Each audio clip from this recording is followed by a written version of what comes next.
Likud has spent a record 5.2 million shekels on social media advertising to boost their election campaign, a huge number, especially if you consider that it adds up to about one-third of all of the money that the rest of the Israeli political parties are spending to advertise themselves online.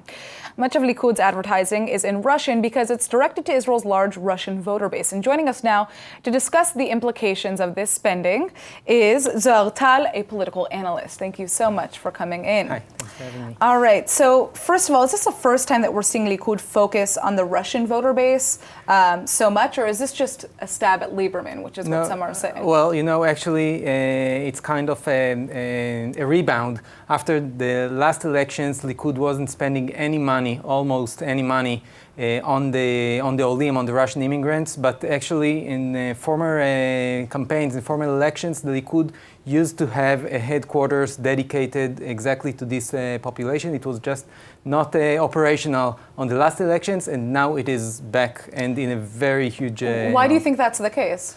Well, as you mentioned, I imagine that the Israel Beitenu took 3 or 4 mandates from Likud seats in the parliament, and that is because of the lack of a headquarter being operational. And organization goes a long way. You talked about the media spending, but the organization is important as well. So now Likud doesn't want to give away these mandates to Lieberman. Lieberman was supposed to back Netanyahu and establish the government. That didn't happen. So now Likud says, okay, we want these mandates back, and we'll try to get more. So if it's about 3 or 4, it will try to get 4 or 5 or even more. So let's talk about that, because first of all, does Likud and Netanyahu truly have the chance to garner the support of the Russian community, especially given Lieberman's long history of kind of fighting for the rights of that community here in Israel? He does have a strong base there. He's...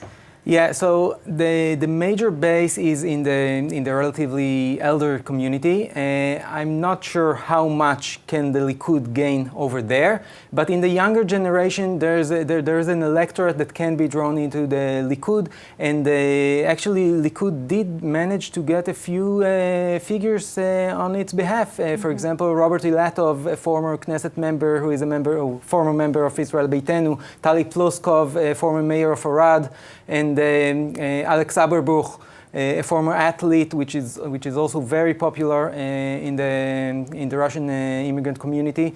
So these will have some impact. Now, Netanyahu has an upcoming trip planned to both Ukraine and Russia. It's reportedly to help improve U.S. relations with Russia, but will it have any impact on the elections, in your opinion? I think it might, even though not everything is political opportunism. So Netanyahu does make sure that the country that he is responsible for is still working, is still managed, even though there are elections. So this trip, though it is can be related to the elections, it is first and foremost for foreign relations and not for internal relations. All right. Well, thank you so much for joining us. Thanks for having me.